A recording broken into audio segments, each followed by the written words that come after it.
नमस्ते दोस्तों, प्रस्तुत है कहानी माय नेम इज ताता, लेखिका सूर्यबाला।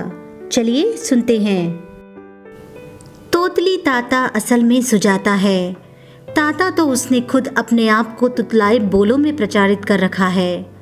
हुआ यह कि 1.15 की होने के साथ ही स्कूल में उसके दाखिले को लेकर दौड़ भाग करती नीना उसे उठाते बैठाते, बाल काटते, जूते पहनाते, लगातार इंटरव्यू के लिए रटाती रहती थी। जब मैडम पूछेंगी what is your name child, तो क्या कहेगी मेरी बेबी? ताता। टप टप 2 तोतले तापकी जामुन से टपक पड़ते। माय नेम इज ताता। थकान से निढाल नीना भरपूर राहत से भर जाती। बस एक बार ताता को शहर के बेस्ट प्रेप में एडमिशन मिल जाता तो वह अपने ऑफिस की मोना दीवान और सपना मजुमदार को दिखा देती कि हारी हुई पारी को जीत में बदल देना भी वह जानती है। लेकिन इंटरव्यू वाले दिन ऐन वक्त पर ताता को न जाने क्या हो गया।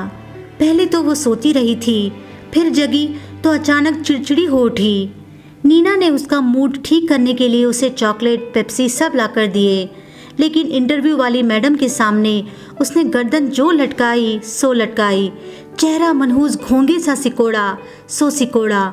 मजाल है जो नीना या स्कूल वाली मैडम ताता की गर्दन और चेहरा रत्ती भर भी दाएं बाएं या ऊपर नीचे हिला डुला सके। नीना बेचैन हो पसीने पसीने हो उठी। कितनी बार दुलराया फुसलाया, बोलो बेबी, बोलो ना, बताओ मैडम को व्हाट इज योर नेम। लेकिन ताता टस से मस ना हुई। अपना नाम बताना तो दूर, पूछे गए किसी भी सवाल का जवाब ही नहीं। मैडम ने 2-4 खिलौने डॉल्स दिखाई। क्या ताता के पास डॉल है? लेकिन ताता का लटका चेहरा सन्न सपाट, जैसे वह न कुछ सुन रही हो न समझ रही हो, पूरी तरह प्रतिक्रिया विहीन। चेहरे पर छाई खिसियाहट, परेशानी और खींच छुपाती नीना ने मैडम को समझाने की कोशिश की, लेकिन जैसी उम्मीद थी मैडम ने बड़े तरीके से मुस्कुराकर कहीं और ट्राई करने का मशवरा दे दिया। नीना तमाचा खाकर लौटी जैसे ताता को धप्प से सोफे पर डाला और रुआंसी होकर फट पड़ी शौनक के सामने।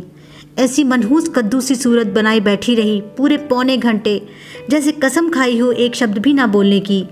एडमिशन क्या खाक होता? शौनक हैरान, क्या कहती हो? घर में तो चीख चीख कर बात बेबात माय नेम इज ताता की बकबक से जीना दुश्वार किए रहती थी। सुनते सुनते कान पक जाते। कितनी बार चीख कर चुप कराना पड़ता। शट अप, सुन लिया, योर नेम इज ताता, ओके? चलो अब जाकर अपना नया वाला एरोप्लेन चलाओ, नहीं तो ब्लॉग्स बनाओ, मुझे काम करने दो, आउट। लेकिन ताता पर तो जैसे तोता रटंत का भूत सवार होता, विशेषकर शौनक के ऑफिस से लौटने पर। दिन भर का रटा रटाया 20 बार दोहराती। यहाँ तक कि एक दिन ऑफिस से भन्नाए लौटे शौनक का रोकते न रोकते भरपूर चाटा पड़ गया था ताता के गालों पर। दर्द से बिलबिलाई ताता जोर से रो पड़ी, लेकिन हिलक हिलक के सिसकारी भरती वह ज़्यादा हकबकी। हैरान इसलिए कि जो कुछ उसे दिन भर रटाया जाता, बार बार सुनाने को कहा जाता, सुनकर खुश हुआ जाता, उसे ही जब उसने पापा को खुश करने के लिए बार बार सुनाना चाहा तो उसे चांटा मारकर अपमानित क्यों किया गया। उस दिन शौनक बाद में पछताया भी। फिर ताता को बाजार ले जाकर बड़ी सी एक चॉकलेट और नई डॉल खरीद लाया था। खरीद कर हल्का हो गया था। पछतावा काई सा खुरच छट गया था। लेकिन इस वक्त नीना की दयनीय रुआंसी शक्ल देखकर वह वापस गुस्से से बौखला पड़ा। देना था वही जोर का एक चांटा। बोल आपसे आप फूट जाते। मैंने पहले भी 1000 बार कहा है, लेकिन तुम्हारे ऊपर तो चाइल्ड साइकोलॉजी का भूत सवार रहता है ना। अब भुगतो अपना किया।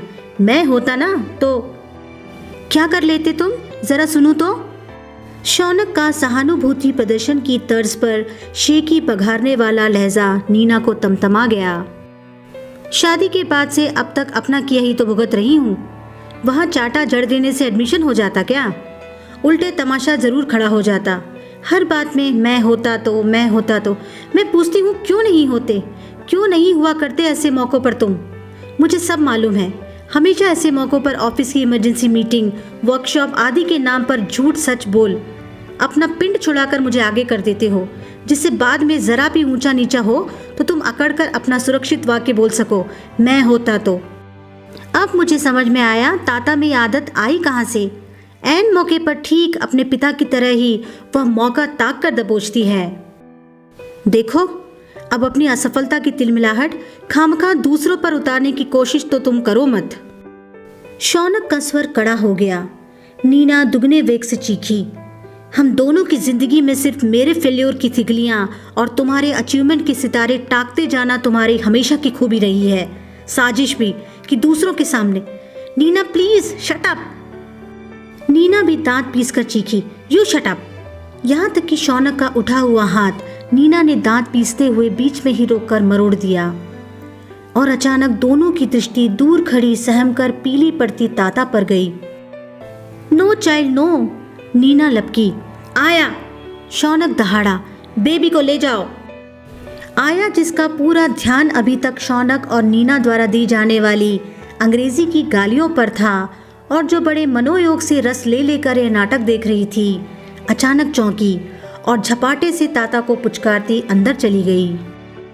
शौनक आपे में लौटा, सोफे पर सिसकियों का ढेर बनी नीना से मुखातिब हुआ, सॉरी, जानती तो हो ऑफिस में आजकल कितना टेंशन है।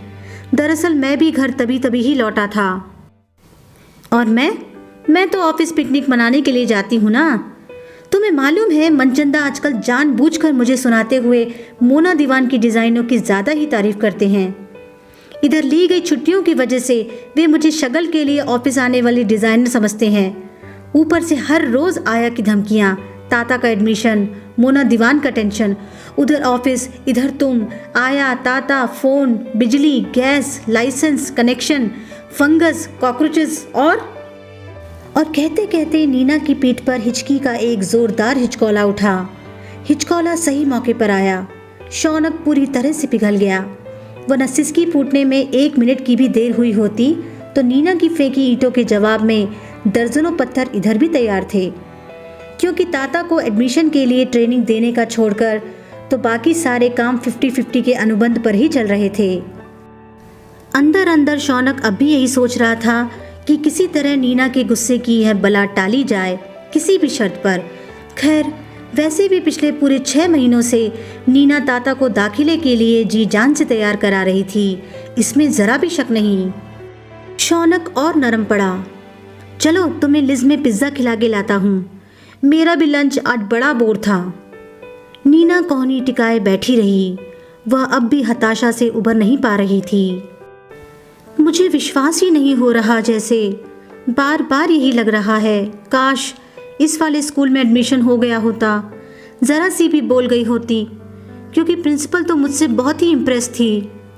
शौनक मन मन मुस्कुराया, बेशक बकायदा पार्लर होकर जो एडमिशन दिलाने गई थी ताता को। छोड़ो भी, और भी बहुत से स्कूल हैं, 6 महीने बाद सही। पर इस स्कूल की बात ही और थी, फिर लोगों से क्या कहेंगे, तुम्हारे मेरे इतने कोलीग्स, दोस्त, पहचान वाले कि ताता इंटरव्यू में फेल, एडमिशन नहीं हुआ। हाँ नहीं हुआ, बस कह देंगे लोगों से, जो सोचना हो सोच ले, करना हो कर ले, बस। चलो उठो, हम दोनों को चेंज की सख्त ज़रूरत है, कम ऑन। शौनक ने प्यार से कंधे पर थपकी दी, आया के जाने के टाइम से पहले लौटना भी तो है।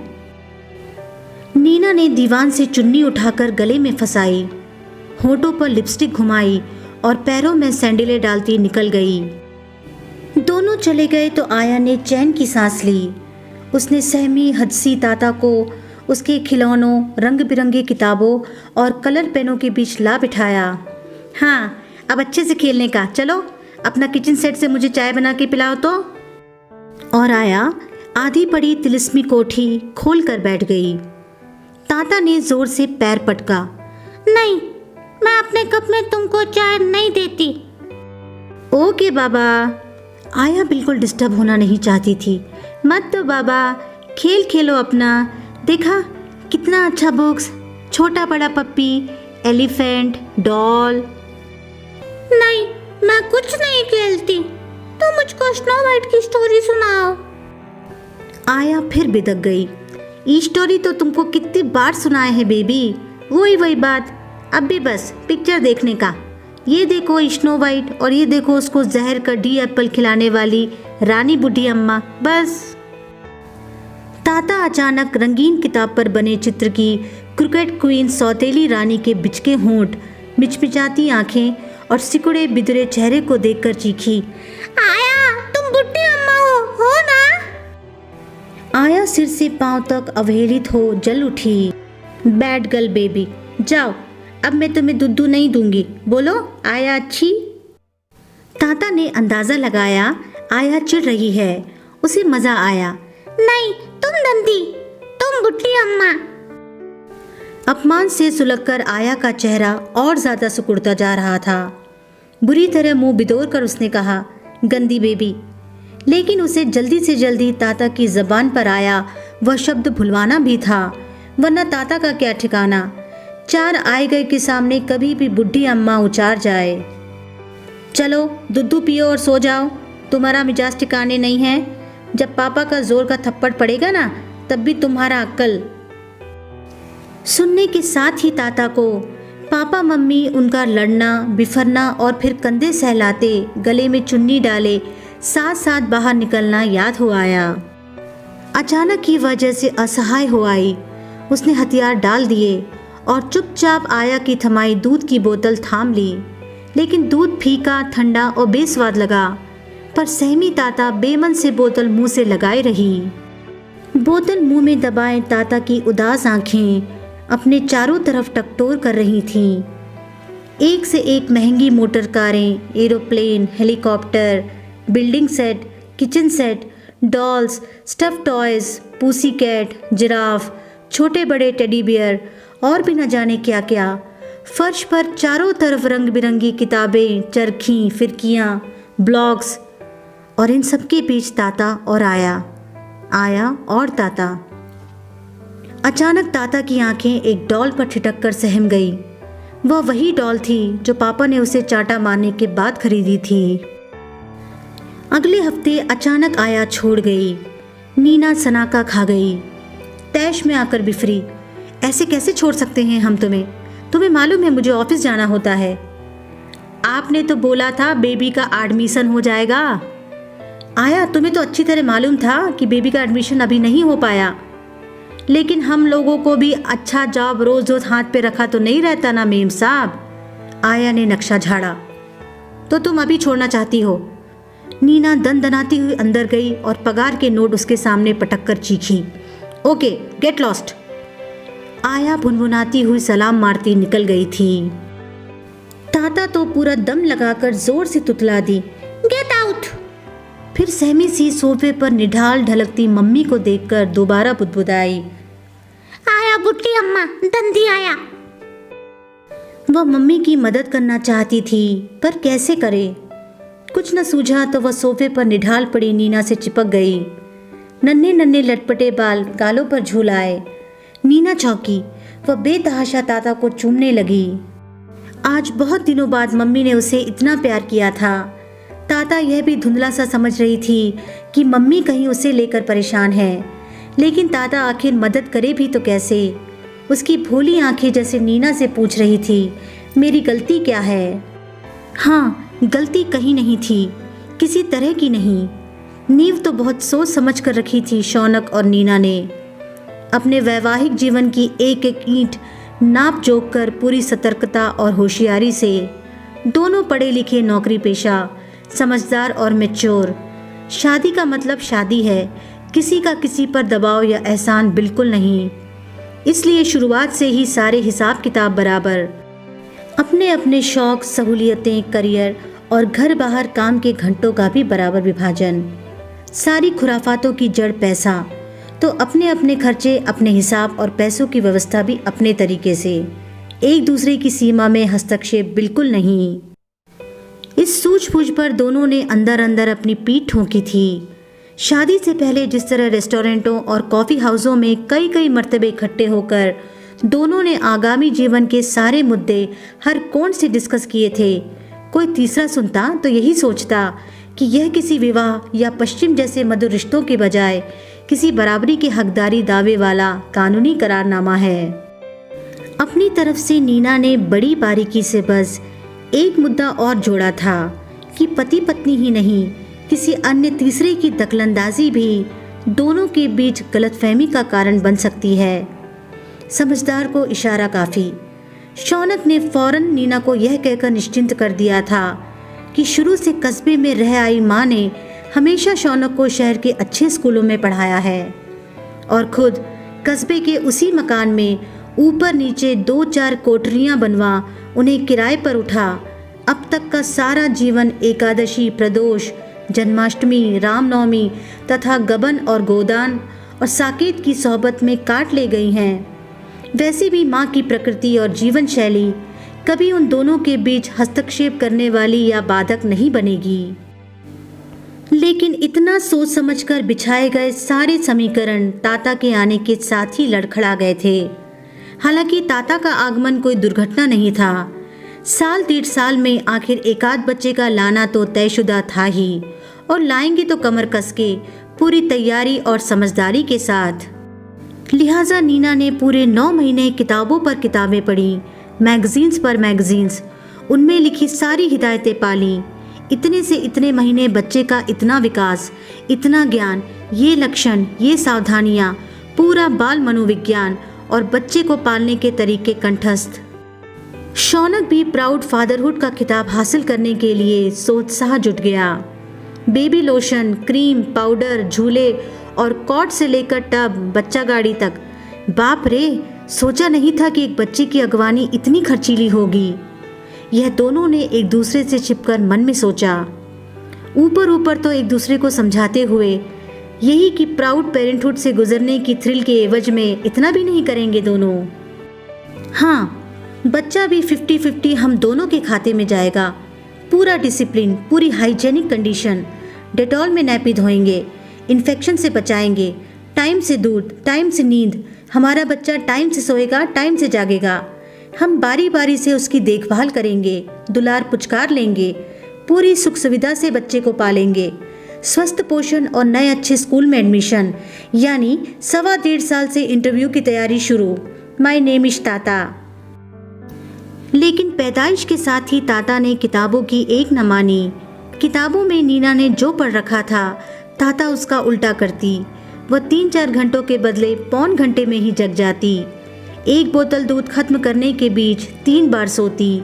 भूखी होने पर भी 1 औंस दूध पेट में जाते ही बोतल की निप्पल से मुंह हटाकर बार बार हंस पड़ती।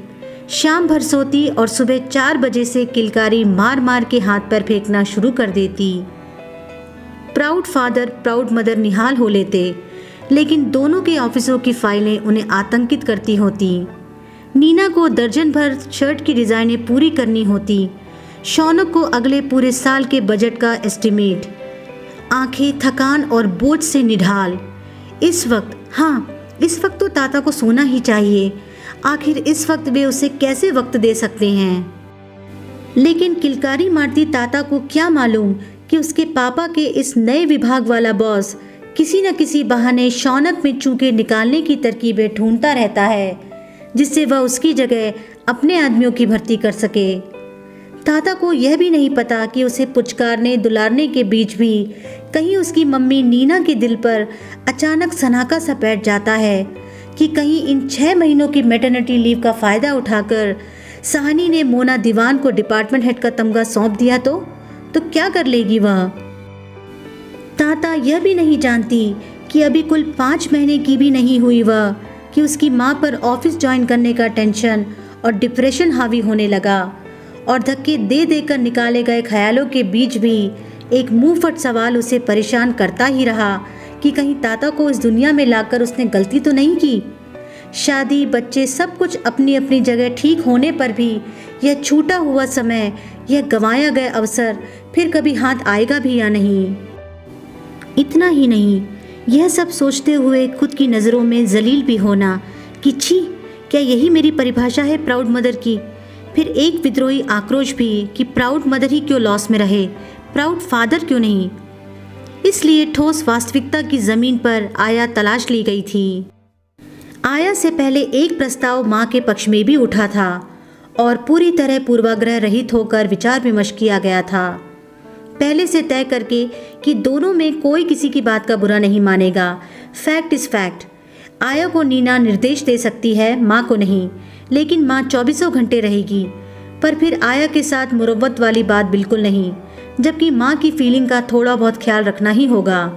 आया पेट सर्वेंट होगी, पगार ज़्यादा, लेकिन खाना अपना खुद लाएगी। माँ पेट ना होने पर भी उनका खाना पीना तो सारा अपने जैसा ही, बल्कि वे तो शुरू से रात में सोने से पहले 1 गिलास दूध पीती आई हैं। बड़ी देर तक आया और माँ तराजू के दोनों पलड़ों पर ऊपर नीचे होती रहीं। अंत में सारे मोल भावों के बाद बोली आया के पक्ष में गिरी। पूरे 1.5 साल गाड़ी अटक अटक कर चली थी, लेकिन अब आया छोड़ गई थी और नीना की दहशतज़दा आंखों के सामने अपना सजा सजाया फ्लैट, पर्दे, दीवान और गुलदस्ते सब कुछ एक विकराल ब्लैक होल में तब्दील होते जा रहे थे। अगला पूरा महीना ज़बरदस्त गहमा गहमी का था। शौनक को शायद ट्रेनिंग के सिलसिले में जर्मनी जाने का चांस मिले और नीना पर खुद बाहर से मिले ऑर्डर की भरपाई करने की जिम्मेदारी। रातों रात कहाँ से आया तलाश लाई जाए, वह भी 4-6 महीने के बच्चे के लिए नहीं, अच्छी खासी बोलती समझती ताता के लिए। इसलिए अब बहस की कोई गुंजाइश नहीं थी। तर्क वितर्क के तराजू बटखरे एक किनारे रखे, शनिवार की आधी छुट्टी पर नीना ने ताता की बेबी मीटिंग की और शौनक इतवार की शाम माँ को उनकी छोटी अटैची के साथ लिए लौटा। ताता देखो बेटे कौन आया है। यह प्यार और आदर से ज़्यादा जल्दी से जल्दी ताता को हिला मिला देने की चिंतावशी कहा गया था। बुड्ढी अम्मा, ताता ने मटक कर अरुचि से कहा और इठलाकर अपना हवाई जहाज जमीन पर तेज आवाज के साथ चलाने लगी। बैड गर्ल, शौनक अपने आप को अपमानित महसूस कर चीखा। उन दोनों की डिसिप्लिन ट्रेनिंग की धज्जियां उड़ा दी थी ताता ने माँ के सामने। You bad boy, shut up, you shut up. नहीं बुड्ढी अम्मा, नीना ने बात संभाली। नहीं बेटे, दादी। माँ ने बौखलाते खिसियाते बेटे बहू को संभाला। कह लेने दो ना, अड़ोगे तो बच्चा भी अड़ेगा, मैं कोई बाहर की हूँ। तोतली होने पर भी ताता इतना समझती थी कि ये तो उससे चिढ़ने मुरझाने के बदले उसका मटकना देखकर उल्टे निहाल हो रही हैं। फटकार भी उल्टे मम्मी पापा को पड़ गई। नीना जब अंदर गई तो ताता चुपके से पास आई और गोल गोल आंखें झपकाकर धीमे से पूछ गई, तुम दादी हो? दादी को शरारत सूझी। तुम ताता हो? ताता चौंकी, फिर इठलाकर तुतलाई, माय नेम इज ताता। दादी बोली, माय नेम इज दादी, ताता की दादी। ताता किलक कर हंस दी। फिर वह शान और रौब से अपने एक एक खिलौने ला ला कर दिखाने लगी। तुमने मेरा एरोप्लेन देखा है? मैं लिंडा डॉल के लिए चाय बनाती हूँ, तुम भी पियोगी? लो। नहीं, अभी नहीं पीना, गरम है, देखा? तुमको स्टोरी आती है? मैं 2-2 टेडी बेयर के साथ सोती हूँ। नीना को सुबह ताता को झकझोर कर जल्दी जल्दी उठाने की जरूरत नहीं पड़ी। ताता जब तक आंखें मलती उठी, नीना शौनक बाय करते जल्दी जल्दी ऑफिस के लिए निकल रहे थे। दादी दरवाज़ा बंद कर लौट रही थी। ताता को दादी बड़ी अजूबा लगी।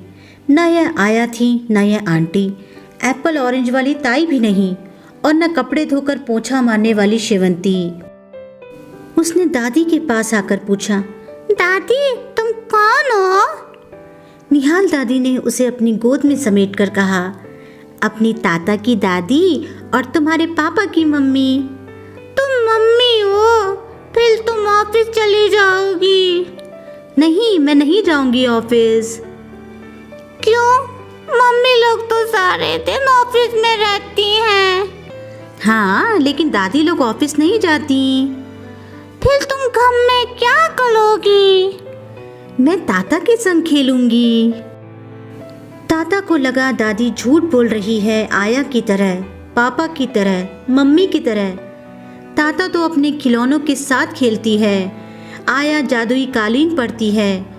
मम्मी पापा छुट्टी के दिन भी सुबह से ही सारे दिन क्या क्या करना है सोच सोच कर पगलाए रहते हैं।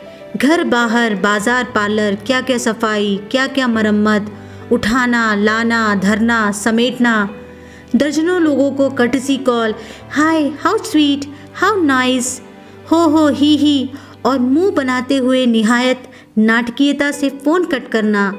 इस तरह छुट्टी के एक पूरे दिन का रस नींबू की तरह निचोड़ डालना। लेकिन दादी तो सचमुच कहीं नहीं गईं। ताता उनके पीछे कौतुक से घूमती रही। दादी ने अपनी अटैची खोली। ये तुम्हारे कपड़े हैं? बस इतने? हाँ, दादी हंसी। दादी तुम पुअल हो। पुअल बच्चे दंदे होते हैं। वे सड़क पे खेलते हैं, दंदी चीज खाते हैं, इसी से कार के नीचे दब जाते हैं। एक्सीडेंट। दादी ने अटैची से पूजा की घंटी, पीतल की आरती, अगरबत्ती दान, रामकृष्ण के चित्र और छोटी सी रामायण निकाली। ये तुम्हारी बुक है? हाँ। तुम्हारे पास अच्छी बुक्स नहीं है? मेरे पास ब्लू, रेड और येलो बुक्स है। फिर एकदम तमक कर बोली, मैं तुम्हें अपनी बुक्स नहीं दूंगी, तुम दंदी कर दोगी। दादी घंटी निकाल कर रखने लगी तो वह टुन्न से बोल गई। ताता को ये आवाज़ सारे खिलौनों से न्यारी लगी। उसने ललचाई नज़रों से घंटी की तरफ देखा। ये तुम्हारी है? तुम इसे बजाती हो? दादी हंस दी। तुम बजाओगी? लो बजाओ, पूजा करते समय हम दोनों बजाएंगे।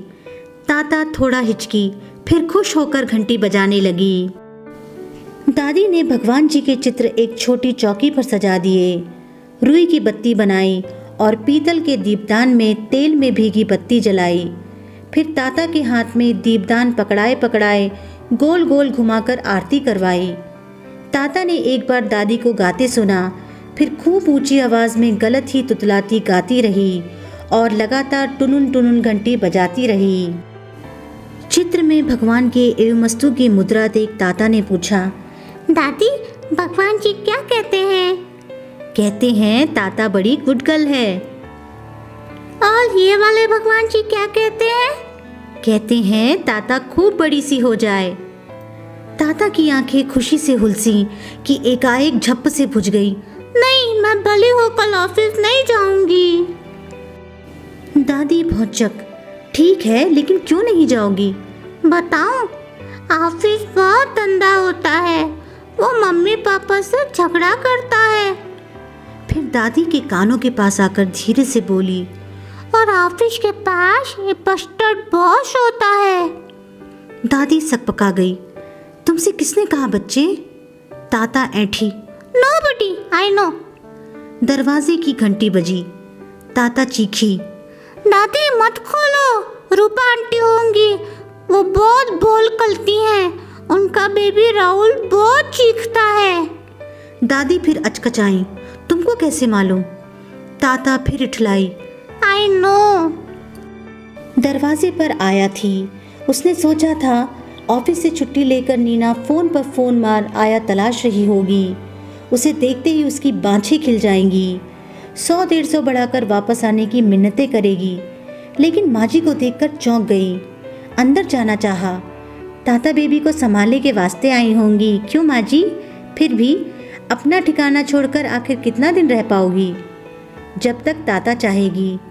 आया चौंक गई। ताता भी। दादी तो सचमुच ताता के साथ ही रहती है, खेलती है। अबोध मन में दोस्ती का, विश्वास का, आश्वस्ति का अक्सा उभरता गया। आया चली गई तो दादी ने दरवाज़ा बंद कर पूछा, अब ताता का दूध पीने का टाइम हुआ ना? मैं टाइम से दूध नहीं पीऊंगी तो तुम बुढ़ा बाबा को बुलाओगी ना? नहीं तो बुढ़ा पापा कौन? आया बुलाती थी, आया दंदी, बैड गर्ल। दादी अब आए ना तो तुम कहना गेट आउट, गेट लॉस्ट। नहीं, गेट आउट किसी को नहीं कहते, बुरी बात है। कहते हैं, मैं पापा को भी कहती हूँ। ताता उत्तेजित होकर बोली, अब नहीं कहना। क्यों कहती हो? क्योंकि पापा कहते हैं। बताओ कैसे? खूब गुस्सा होके, ताता गेट आउट, ऐसे कहते हैं। अच्छा, मैं पापा को मना कर दूंगी कि ताता को ऐसे नहीं कहें। ताता खुश हो गई। अपने सारे ब्लॉक्स लाकर बोली, दादी मैं तुम्हारे लिए घर बनाऊं? क्यों, हमारे पास घर है तो। ये तो हमारा घर है ना तुम्हारे लिए। दादी ने जाने क्या सोचकर कहा, अच्छा ठीक है बना दो। लेकिन ताता का मन उचट गया, उसने घर नहीं बनाया। पूछा, दादी तुम्हारे पास मारुति 1000 है? नहीं, लेकिन मेरे पास एक बहुत अच्छी चीज़ है। बताओ क्या? बताऊं? मेरे पास एक बहुत स्वीट सी ताता 1000 है। ताता दादी के जोक पर किलकारी मारकर हंस दी। फिर तो यह ताता और दादी का प्रिय खेल ही बन गया। रोज दिन में कभी भी दादी एक तरफ आंखें बंद कर बैठ जाती, फिर हाथ फैलाकर एक एक शब्द पर रुक रुक कर कहती, मेरी मारुति 1000 कौन? थोड़ी दूर पर पूरे सस्पेंस में खड़ी ताता हवा की झोंकी सी आकर दादी की गोदी में बैठकर खुशी से चीख कर जवाब देती, ताता। उतरी शाम अचानक कस्बे से गिरधारी आया। बताया, आंधी तूफान और घनघोर बरसात से पूरब वाली कोठरी की आधी छत उधड़ गई। आपके संदूक पेटियां सब उघारी हैं माताजी। किसी तरह बाल बच्चों की निगरानी में छोड़ आया हूँ, पर कब तक? वैसे भी आप तो 4 ही 6 दिन बोल के आई रहीं। सब लोग वहाँ परेशान हैं कि माताजी बीमार उमार पड़ी क्या। ताता ने छोटी बिल्लौरी आंखों से सब देखा, सब भांपा। दादी तुम क्या चाहती हो? अपने घर बेटे, तो मेरे लिए घर बनाती थी ना। नहीं, ताता ने आदेश दिया। तुम नहीं जाना। दादी ने बच्ची का मान रखा। अच्छा नहीं जाऊंगी। लेकिन ताता के मन में अंदेशा बैठ गया, दादी चली जाएंगी। मम्मी पापा भी तो कितनी बार ऐसे ही कहते हैं, बाद में चले जाते हैं, झूठ बोलते हैं। दादी भी किशन जी, राधा जी, घंटी, आरती सब कुछ लेकर चली जाएंगी। ताता के पास फिर से खूब भड़कीले रंगों वाली ढेरम ढेर किताबें, स्टफ टॉयज और तेज़ आवाज़ करने वाले भोंपू बजाते हवाई जहाज़, मोटर कारें, ट्रेनें, चरखियाँ रह जाएंगी। और सबके बीच अकेली ताता, या फिर आया बुढ़ी अम्मा, बुढ़ी बाबा वाली। अचानक वह वापस दादी के पास आई। दादी तुम जाना मत, प्रॉमिस। दादी ने अचकचाकर देखा। ताता की आंखें दोबारा पूछ रही थी, प्रॉमिस दादी? ताता के अनजाने उसकी बिल्लौरी आंखें झील सी डबाडब थी। इतने कीमती आंसू अरसे से किसी ने माँ जी के लिए नहीं बहाए थे। उन्होंने शौनक को एक तरफ बुलाकर कहा, तुम्हारा हर्ष तो होगा, पर किसी तरह इस इतवार चले जाते तो अच्छा था। संदूक और पेटियां दूसरी कोठरी में डालकर ताला लगाकर आ जाना। मैं ना जा पाऊंगी। लेकिन क्यों माँ, 1-2 दिनों की तो बात है। 1-2 दिनों की बात नहीं, यह मेरे और ताता के बीच के भरोसे वाली बात है। विश्वास छोटे या बड़े नहीं हुआ करते, चाहे बच्चों के हों या बूढ़ों के। कहीं से सुनती भापती ताता दौड़ी आकर दादी की गोदी में समा गई। थैंक यू दादी।